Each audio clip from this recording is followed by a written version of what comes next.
샬롬, 2023년 5월 12일 금요일입니다. 기도하겠습니다. 주님, 오늘도 주의 말씀으로 하루를 시작합니다.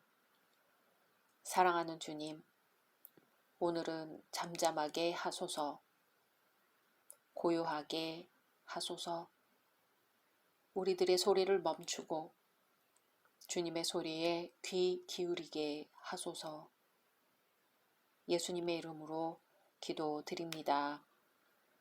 아멘. 오늘의 말씀은 열왕기하 12장입니다. 예후의 제7년에 요아스가 왕이 되어 예루살렘에서 40년간 통치하니라.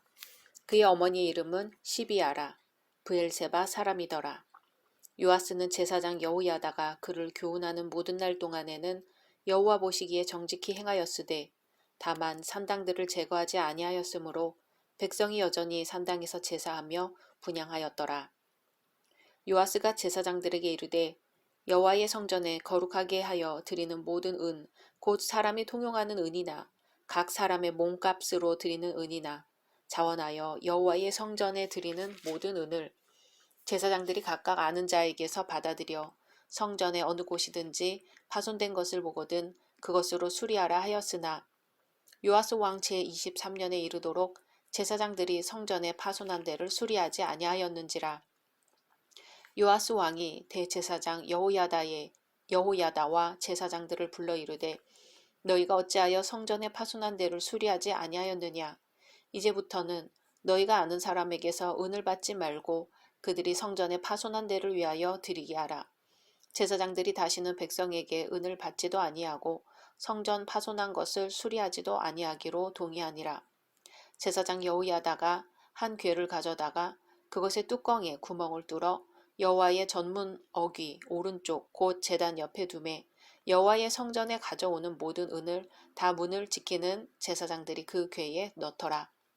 이에 그 궤 가운데 은이 많은 것을 보면 왕의 서기와 대제사장이 올라와서 여호와의 성전에 있는 대로 그 은을 계산하여 봉하고 그 달아본 은을 일하는 자 곧 여호와의 성전을 맡은 자의 손에 넘기면 그들은 또 여호와의 성전을 수리하는 목수와 건축하는 자들에게 주고 또 미장요와 석수에게 주고 또 여호와의 성전 파손한 데를 수리할 제목과 다듬은 돌을 사게 하며 그 성전을 수리할 모든 물건을 위하여 쓰게 하였으되 여호와의 성전에 드린 그 은으로 그 성전의 은 대접이나 불집게나 주발이나 나팔이나 아무 금 그릇이나 은 그릇도 만들지 아니하고 그 은을 일하는 자에게 주어 그것으로 여호와의 성전을 수리하게 하였으며 또 그 은을 받아 일꾼에게 주는 사람들과 회개하지 아니하였으니 이는 그들이 성실히 일을 하였음이라.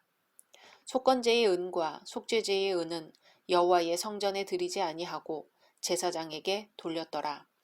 그때에 아람 왕 하사엘이 올라와서 가드를 쳐서 점령하고 예루살렘을 향하여 올라오고자 하므로 유다의 왕 요아스가 그의 조상들 유다 왕 여호사밧과 여호람과 아하시아가 구별하여 드린 모든 성물과 자기가 구별하여 드린 성물과 여호와의 성전 곳간과 왕궁에 있는 금을 다 가져다가 아람 왕 하사엘에게 보냈더니 하사엘이 예루살렘에서 떠나갔더라.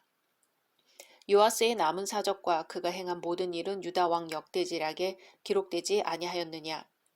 요아스의 신복들이 일어나 반역하여 실라로 내려가는 길가의 밀로궁에서 그를 죽였고 그를 쳐서 죽인 신복은 시므앗의 아들 요사갈과 소멜의 아들 여호사바드였더라. 그는 다윗성에 그의 조상들과 함께 장사되고 그의 아들 아마샤가 그를 대신하여 왕이 되니라. 아멘. 어제 11장은 아달랴 왕 후의 학살 사건에서 구사일생으로 살아난 요아스가 왕으로 등극하는 장면을 보았었지요. 오늘은 남왕국 유다의 제8대 왕으로서 통치한 요아스의 영성에 대한 평가와 치세하에서의 정치 종교적 상황, 또한 그의 죽음에 대해 기록합니다. 1절에서 3절은 요아스의 통치를 서술하는 부분입니다. 요아스는 예루살렘에서 40년을 치리하였고 제사장 여호야다의 교훈을 받을 동안에 여호와 보시기에 정직히 행하였으되 오직 산당을 제하지 않았다고 합니다. 이 본문에 나타난 요아스의 모습에서 양면성을 보게 됩니다. 요아스는 여호와께 대한 신실한 신앙을 지니고 여호와 앞에서 정직하게 행하기도 했지만 반면에 산당을 제거하지 못하는 유약성도 함께 지녔기 때문입니다. 아무래도 이런 성품은 환경의 영향을 받은 것 같습니다. 요아스는 어린 시절부터 제사장 여호야다에게 신앙교육을 받았습니다.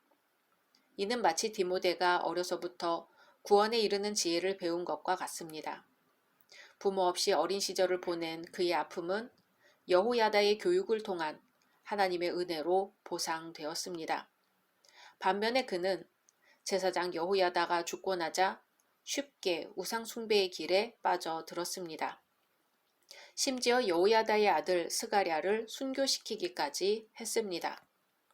산당에서 드린 제사가 우상 숭배였다는 기록은 아무데도 없지만 이곳이 하나님의 율법에 반대되는 곳이었음은 분명합니다. 율법은 하나님께서 자기 이름을 두신 곳에서만 제사를 드리도록 명령했지만 백성들은 여전히 산당에서 향을 피우고 제사를 드렸습니다. 아사나 여호사밧과 같은 선한 왕의 경우에도 이 산당은 제거시키지 못했습니다. 히스기야 시대에서야 비로소 제거되면서 요시야 왕 때에 예배의 중앙화를 이루게 되었습니다. 요아스의 예배 개혁은 완전하지 못하였고 반쪽의 개혁에 그쳤습니다. 4절에서 16절은 요아스 왕의 통치 중에 있었던 성전 수리에 관한 내용입니다. 성전이 수리해야 할 정도로 낡아 있는 듯 합니다. 솔로몬이 가장 좋은 재료와 기술로 성전을 견고하게 지었어도 시간이 지남에 따라 성전이 낡기 시작했고 지붕, 벽, 마루, 천장, 창문 혹은 뜰의 일부 중에 퇴락한 것이 있었습니다. 이에 요아스 왕이 성전 수리를 명합니다. 제사장들에게 성전 수리를 위한 돈을 모으고 일의 진행을 지켜보라고 명령했습니다. 하지만 성전 수리를 위한 재원이 성전 수리에 사용되지 않았습니다. 제사장들과 레위인들은 자기들의 용처에 그것을 사용한 것 같습니다. 오랫동안 우상 숭배가 이루어졌으니 제사장들의 삶은 피폐해져 있었을 것입니다. 그 헌금을 자신들의 생계수단으로 사용했을 가능성이 큽니다. 그래서 요아스 왕은 제사장들의 생활을 위해 먼저 배려를 해주지 못했기 때문에 이에 대한 어떤 책망도 하지 않고 성전 수리를 위하여 일꾼을 쓰게 하고 새롭게 헌금을 하도록 종용합니다. 어쨌든 제사장들이 성전 수축을 지연시킨 것은 그 일에 대한 사명감이 결여되어 있었다는데 근본 원인이 있다 하겠습니다. 이처럼 하나님의 일을 함에 있어서 사명감이 결여된 자는 하나님의 일을 바로 수행할 수 없습니다. 그러므로 교회에서 일할 사람을 뽑을 때에는 반드시 확고한 사명감을 가진 일을 선출하는 것이 매우 중요합니다. 이제 왕은 성전 수축 계획이 지연되었기 때문에 제2의 성전 수축 계획을 수정 발표하고 이를 강행합니다. 재원은 이전과 같으나 재정 관리 방법과 책임자를 달리했습니다. 첫째, 성전 수리와 관계된 헌금은 제사장들이 받지 못한다. 둘째, 성전 수리 책임을 제사장들에게 지우지 않는다. 셋째, 성전을 수리하는 자들이 직접 건축 재료를 사도록 한다. 즉 헌금하는 사람이 직접, 지금으로 말한다면 성전 수리위원회 같은 데 드리도록 하고 제사장은 이에 관여하지 못하게 한 것이었습니다. 이는 제사장들이 받은 것을 자기들의 용도를 위하여 사용한 것이 아닌가 의심을 받았음을 알려줍니다. 왕의 이러한 동의에 의해 제사장은 궤를 취했습니다. 이것은 아마도 역사상 최초의 헌금궤라고 할 수 있습니다. 이 헌금궤 규례는 예수님의 시대까지도 존속되었습니다. 연복궤로 불렸던 것이 바로 그것입니다. 그런데 이 헌금궤를 지키는 책임은 성전문을 지키는 제사장이 졌습니다. 왕의 서기관은 왕의 개인 비서이면서 국가의 서기관으로 없어서는 안 될 정부의 고급 관리였습니다. 서기관은 국내외 통신문을 처리하며 모금된 성전의 금품을 기록하였습니다.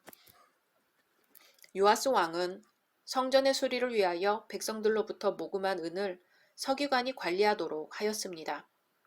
서기관의 위치는 궁중의 관리자 다음으로 공적인 사무실인 서기관의 방이 있을 정도로 중요했던 것으로 나타납니다.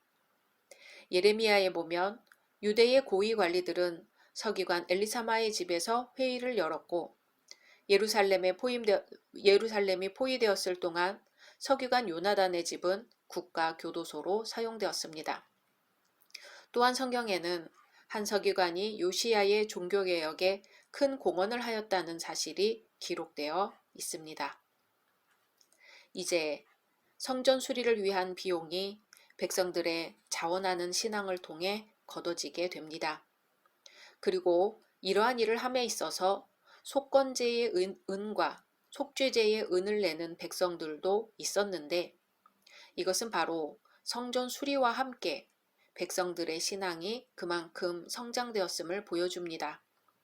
속건제의 은과 속죄제의 은은 희생제사에 드리는 제물 대신 상응하는 돈으로 바쳐지던 것인데 학자들의 연구에 의하면 백성들이 제사장들의 수고에 대한 감사의 표시로 자원하여 헌금을 바쳤을 것이라고 봅니다.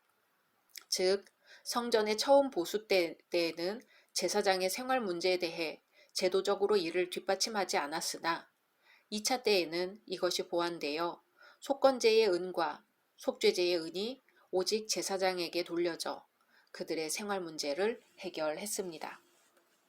17절에서 21절은 하사엘의 침입과 요아스의 종말을 보여줍니다.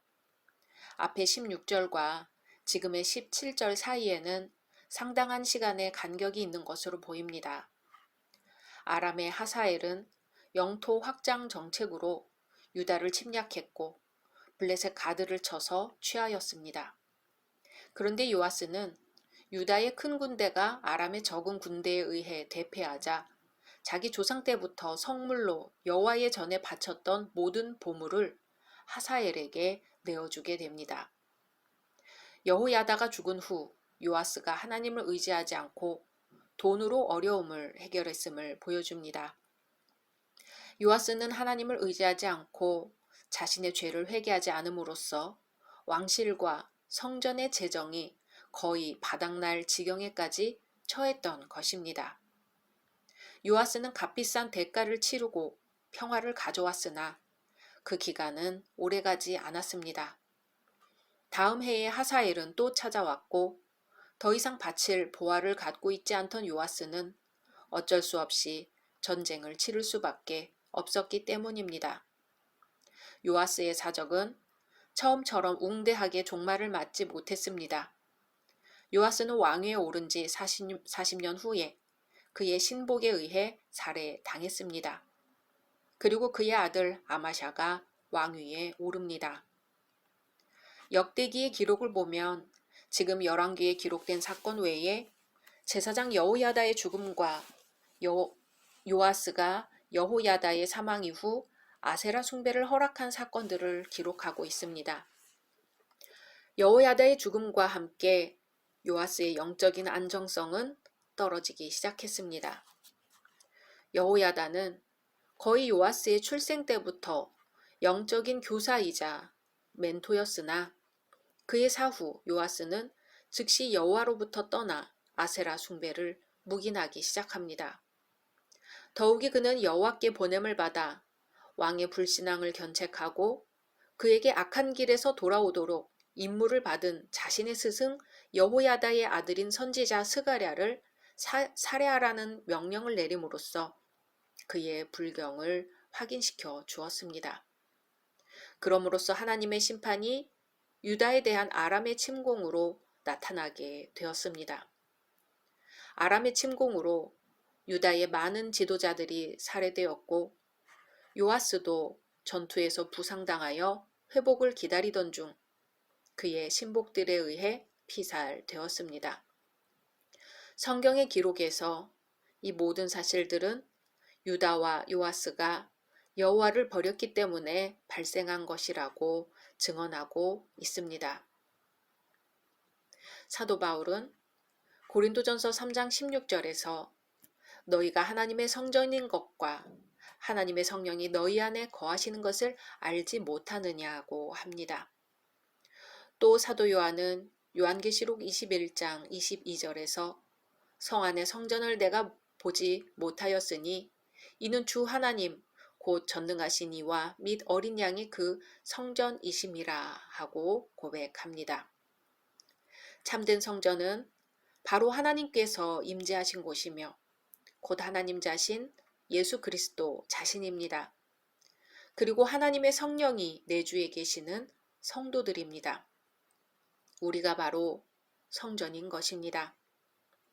오늘날 주님의 성전인 우리 자신은 수리할 곳이 없는지 잘 살펴봐야 할 것입니다. 각자 말씀 묵상하신 후 주기도문으로 마치겠습니다.